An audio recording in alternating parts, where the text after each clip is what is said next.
Dell, à l'échelle mondiale, ont décidé de licencier 12 500 personnes. Ça représente 10 de la force de Dell sous le prétexte qu'ils sont en train d'utiliser au maximum les outils au niveau de l'intelligence artificielle. Ces entreprises-là, à un certain point, deviennent tellement lourdes qu'elles ont créé énormément de gras autour de l'entreprise. Ça devient facile de faire des coupures quand tu as autant de masse critique. Moi, je coupe 10 personnes demain matin dans mon entreprise plante.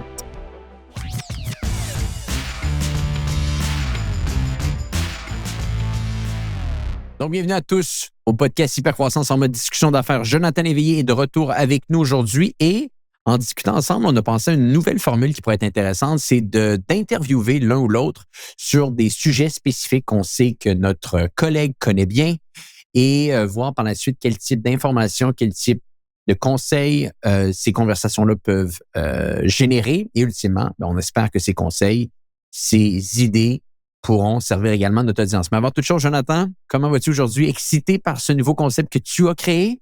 Absolument content parce que j'ai toujours des questions que j'aime poser aux entrepreneurs dans mon entourage et souvent tu as d'excellentes réponses ou de pistes de réflexion sur un paquet de sujets business. Donc là, je brainstormais justement quelle question je pourrais poser à Antoine qui pourrait nous aider chez OpenMind ou du moins dans les problématiques qu'on tente de résoudre ou d'avancer. Donc là, j'ai un paquet de questions que je peux t'envoyer aujourd'hui. Tu as le droit de le faire parce que j'avais posé, j'avais tenté de décortiquer comme pas possible ta vente d'entreprise, ta vente de ton carve-out. Donc, je l'ai fait de mon côté. Tu m'as donné d'excellentes réponses. Donc, aujourd'hui, je vais essayer de te renvoyer l'appareil. Je commence avec une première question pour toi, Antoine, qui est reliée avec une nouvelle que j'ai vue il y a quelques semaines. Il y a Dell, à l'échelle mondiale, qui ont décidé de licencier 12 500 personnes en généralement marketing et vente sous le prétexte qu'ils sont en train d'utiliser au maximum les outils au niveau de l'intelligence artificielle dans ces départements-là. Ça représente 10 de la force de Dell et ils avaient également fait une coupure massive là, en février passé. Donc, on voit qu'il y a vraiment des choses qui se passent dans les départements de vente et de marketing par rapport à l'intelligence artificielle. Donc, ma première question, j'aimerais ça savoir, Antoine, concrètement, vous en êtes rendu où de votre côté chez J7 et dans les ensembles des entités au niveau de l'utilisation de l'intelligence artificielle pour tout ce qui est votre marketing et l'aspect vente également aussi?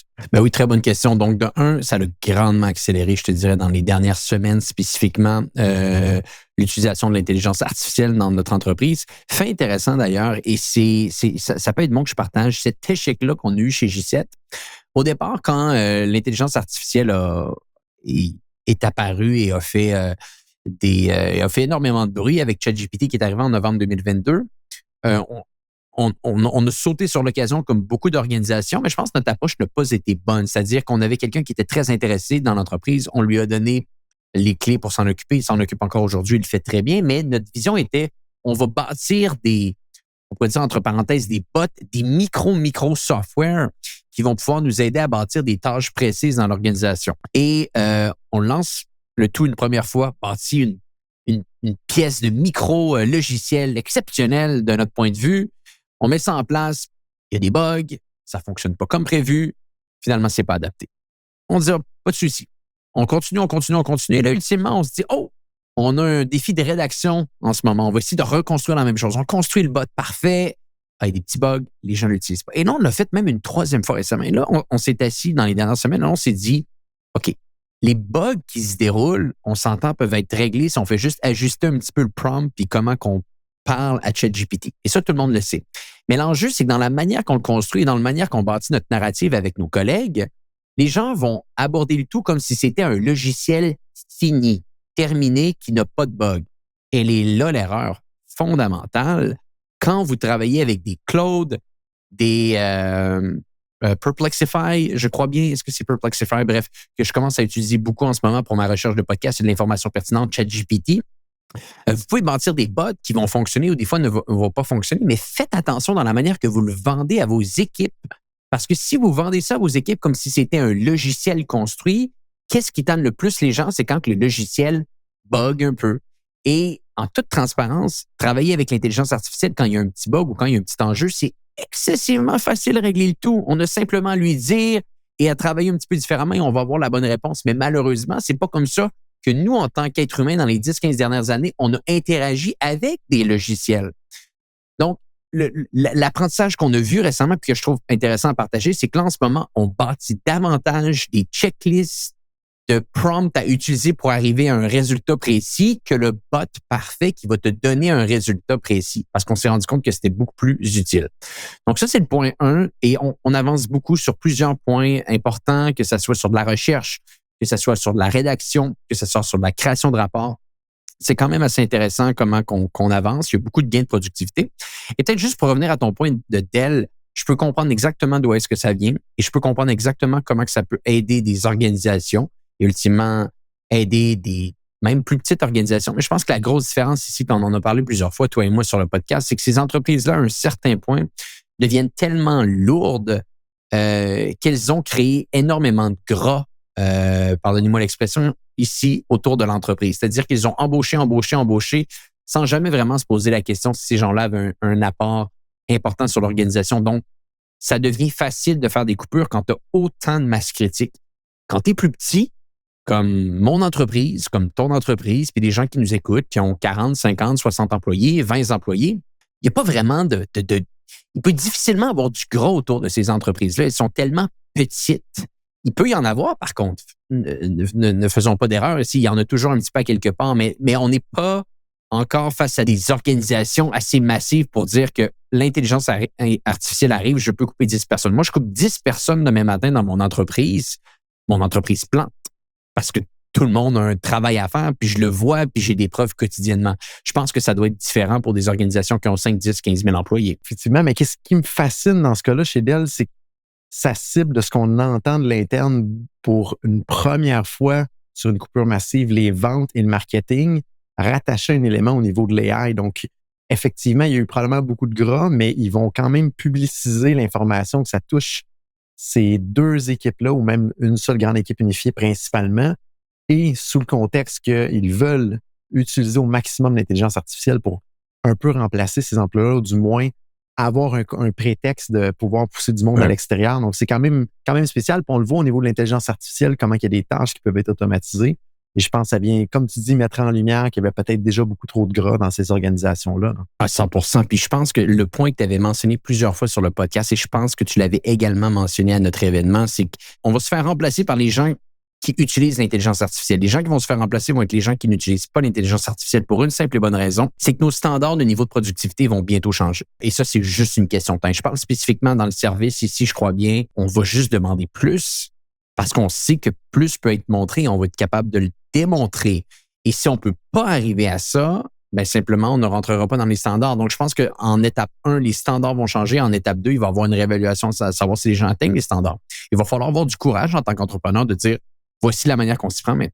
Et je fais du pouce sur l'aspect de la rapidité à laquelle ça évolue au niveau de l'intelligence artificielle. Je ne sais pas si tu as vu, Antoine, la nouvelle qui a passé ce week-end, le tweet d'Elon Musk par rapport à l'écosystème qu'ils ont réussi à bâtir en seulement 122 jours. Je ne sais pas si tu as vu la nouvelle passer.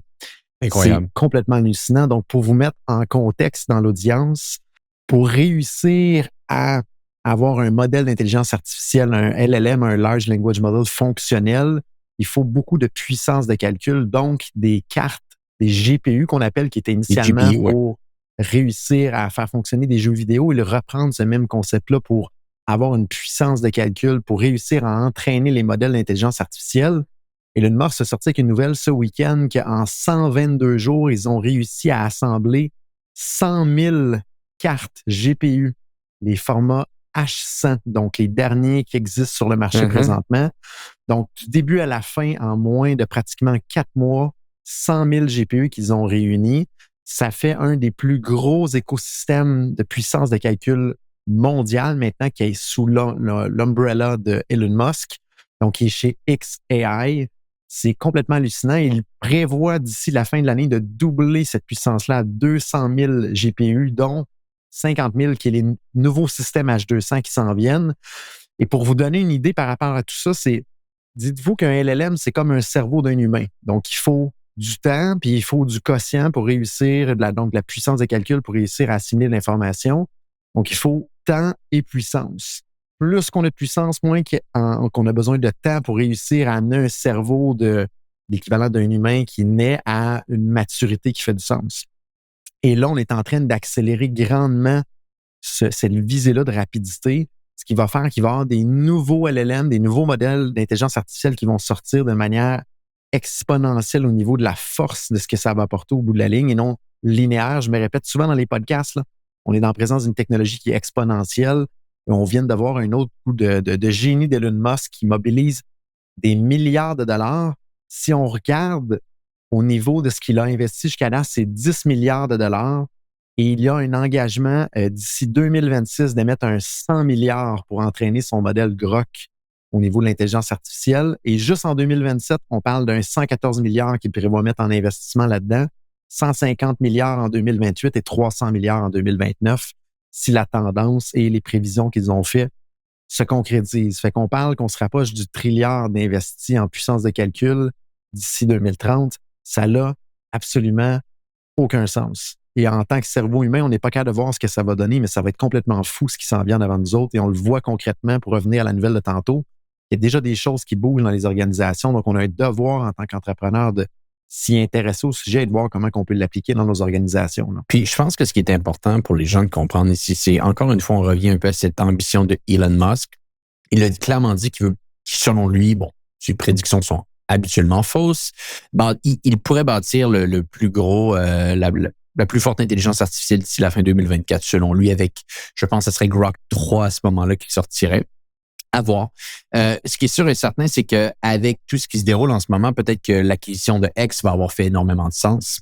Si tu te projettes sur le moyen long terme, la dynamique économique est difficilement justifiable en ce moment. Il y a des articles également qui sont sortis comme quoi ce serait peut-être un des pires investissements qui aurait été fait depuis la crise financière américaine des années 2008, ce qu'on pouvait lire un peu avec les banquiers.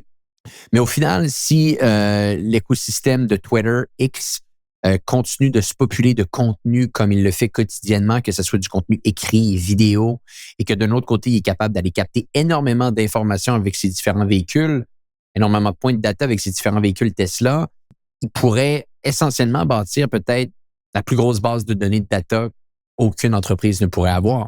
Et là, c'est peut-être sur un coup d'échec de 5, 6, 7 ans après l'acquisition qu'on va pouvoir voir à quel point que l'acquisition aura fait juste du sens pour le data, mais le 40 milliards n'aura pas été cher payé. Donc, c'est peut-être là que se dessine une autre dynamique économique que certains n'auraient pas vu encore. Qui sait? Mais il a besoin de cette puissance de calcul-là, autant dans Tesla pour la conduite autonome qui va débloquer probablement des milliards de revenus potentiels pour l'entreprise.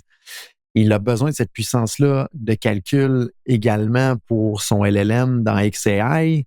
Il a besoin de cette puissance-là de calcul pour amener une intelligence dans les futurs robots Optimus au niveau de Tesla. Et là, il y a une guerre entre l'interne chez Tesla et chez XAI parce que le plus grand fournisseur de puces, qui est NVIDIA, a une capacité limite de production. Ouais. Et Elon Musk se compétitionne entre XAI et Tesla pour la puissance de calcul pour acheter directement le matériel.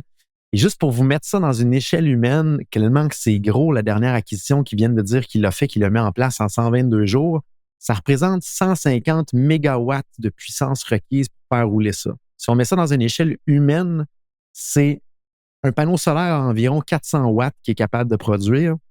Donc, on parle à peu près là, au-delà de 400-450 000 panneaux solaires qui seraient requis pour faire fonctionner de manière éco-friendly juste cette puissance-là de calcul.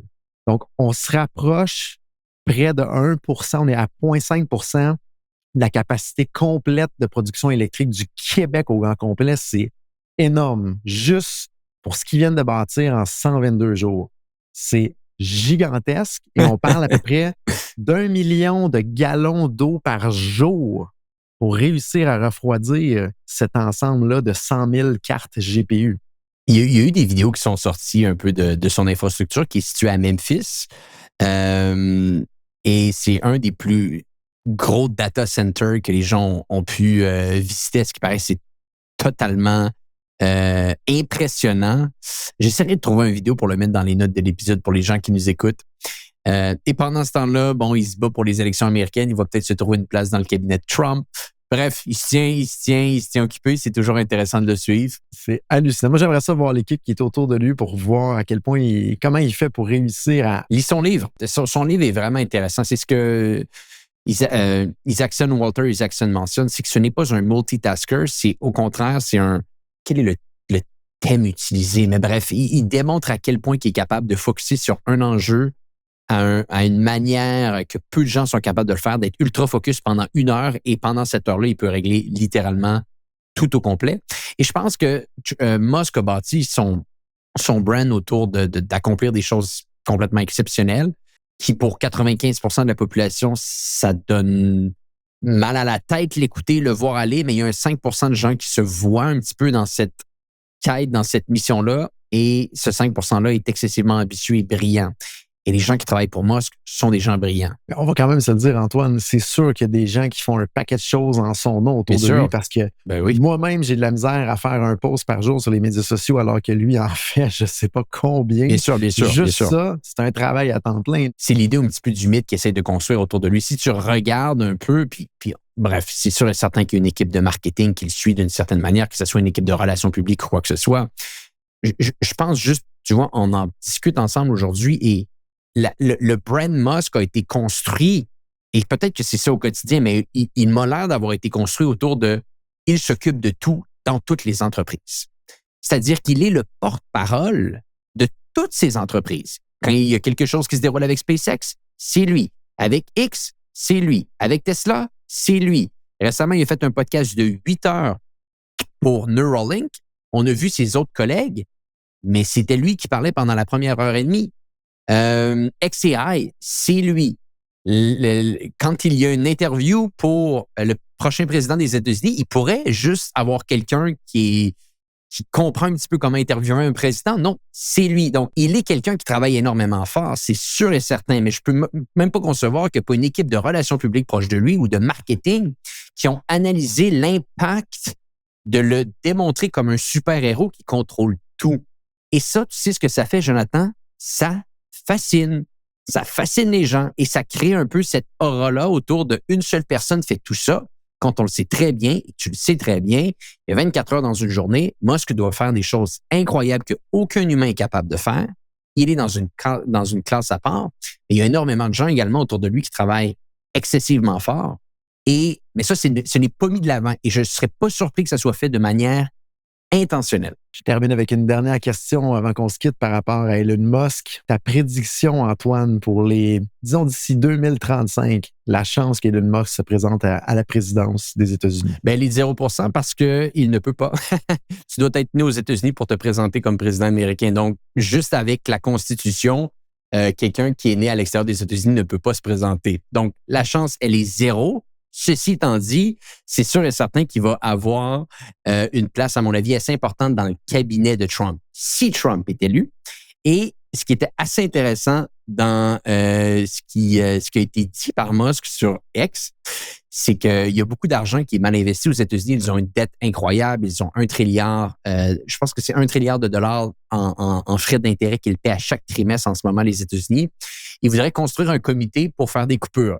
Et qui mieux que Musk pour intégrer une organisation et faire des coupures. Donc ça, je le vois bien faire ça. Ça, c'est sûr et certain.